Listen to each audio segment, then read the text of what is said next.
welcome to the Bountiful Farmhouse. It's been a long day today. I've been on my feet for about 8 hours doing our peaches. Peaches used to symbolize the end of the season for me. However, now that we have grapes, it's going to be peaches and grapes that are going to finalize the season. But today, we had a bushel of peaches that we needed to take care of. Let me tell you where I get my peaches from. I wait for this time of year specifically for after Labor Day for the Alberta peaches. They are amazing to can for eating in jars this way. They just are a great peach that holds their firmness, and they're beautiful in the jar. But I get those up north at an orchard that is called Manning Orchard. So huge shout out to them.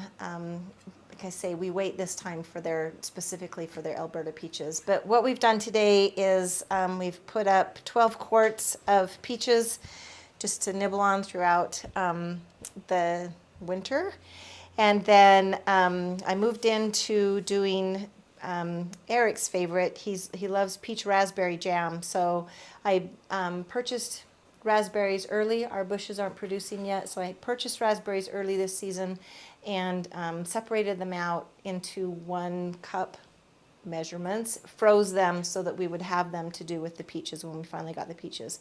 So we have lots of those going up. We will have 1 batch of just regular peaches that is just finishing up here on the stove, and then I also did 6 batches for peach pie, and they're in the freezer as well. And so let's take a look at what we've done today. Okay, so these have been in here for just a little bit, a minute, you know, which should be plenty of time. And then I just take them out and then throw them into my sink and run cold water over the top of them.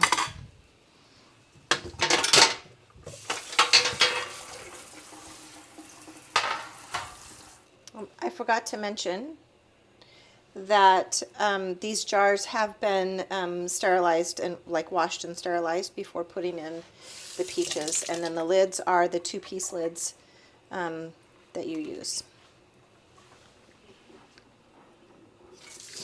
Yep, we're just gonna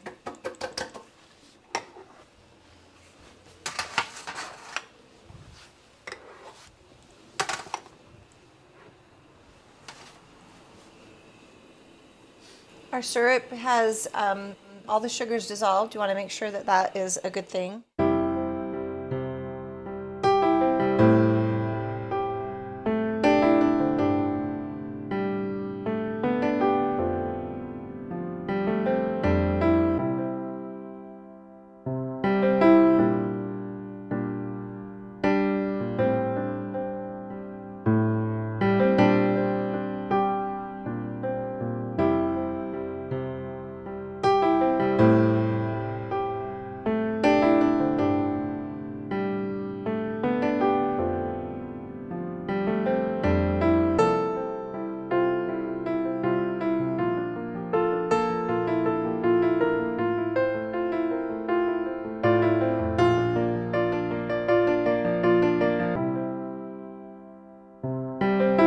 Recipe or like ball canning, it says to do them for 30 minutes, but over time I found that the 30 minutes, the peaches are really well done.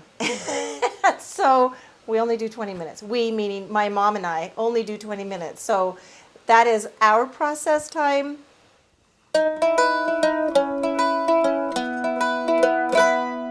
So this was a bushel. Each box is half a bushel of peaches. And probably overkilled the peaches this year, but because I was, didn't have any last year, so why not? But with the rest of these, we're going to do peach jam, raspberry peach jam, and some cobbler mixes and pie mixes. I freeze the cobbler and pie mixes, and then I just make the dough for those when I'm ready to do that. It's easier. And then the jam obviously will be water bath processed, and we'll eat on those all winter long. The raspberry peach has become Eric's favorite.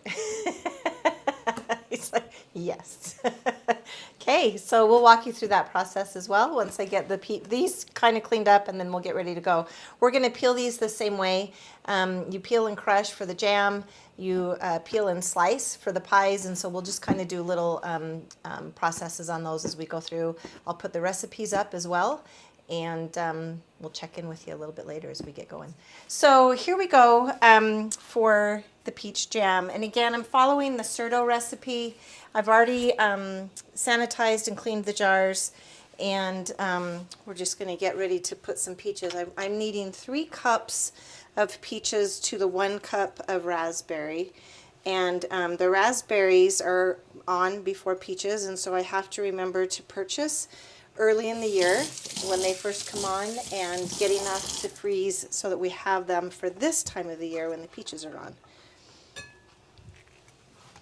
So for this, I just kind of chop them up small pieces, put them into the blender. I think that's going to be about 3 cups of peaches. Let's see what happens.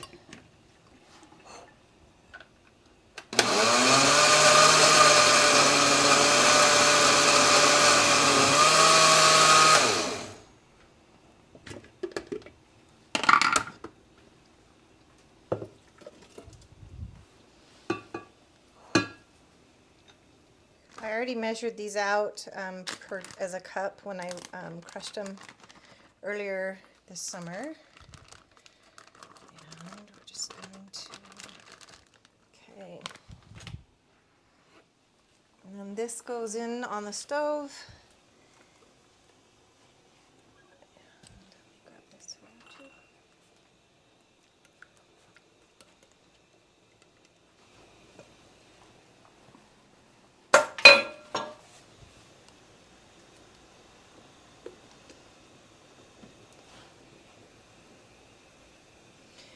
Okay, this jam calls for 7 cups of sugar, and I'm learning that with Certo, the liquid pectin takes a little more sugar than the powdered pectin, but I like these recipes. They're what I grew up on, and so I stick with what I know.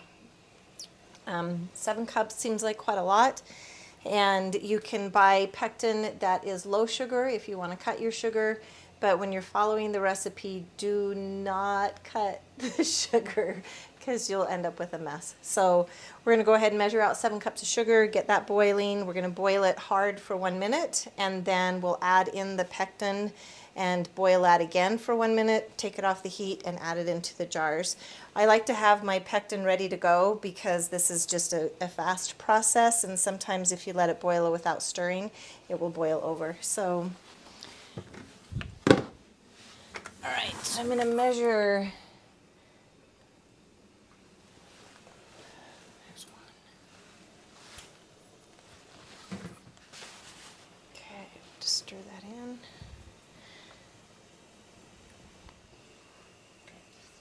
All right, so another step to this to keep it from getting really foamy is to add, I think it's a teaspoon of butter. I don't really measure, I just take some butter and add into there. That will melt down, and it really does help with the foam on your jam.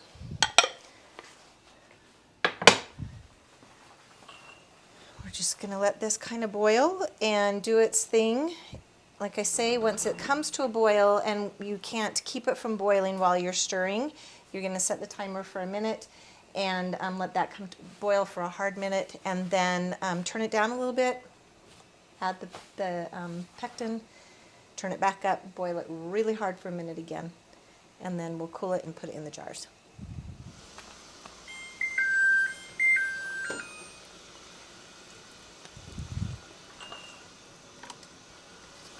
Okay, we're going to add the pectin. What does pectin do? It helps to set it, so it gives it that firmness. In the olden days, back in the pioneer day, I understand that they just cooked it a lot longer to cook it down. is what my mom was telling me that Grandma did.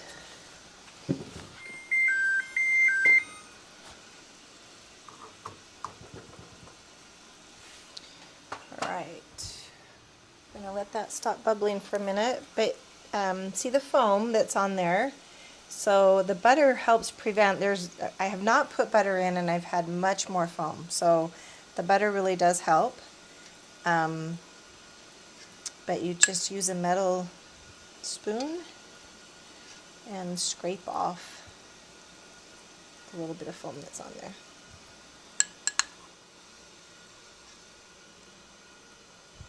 Okay, that's good.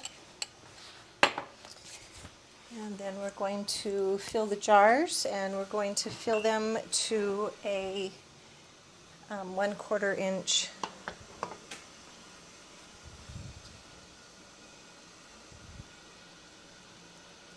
headspace. I can't think of the word, sorry. A 1/4 inch headspace is what we're going to fill this to. So that's almost to the top of the jar.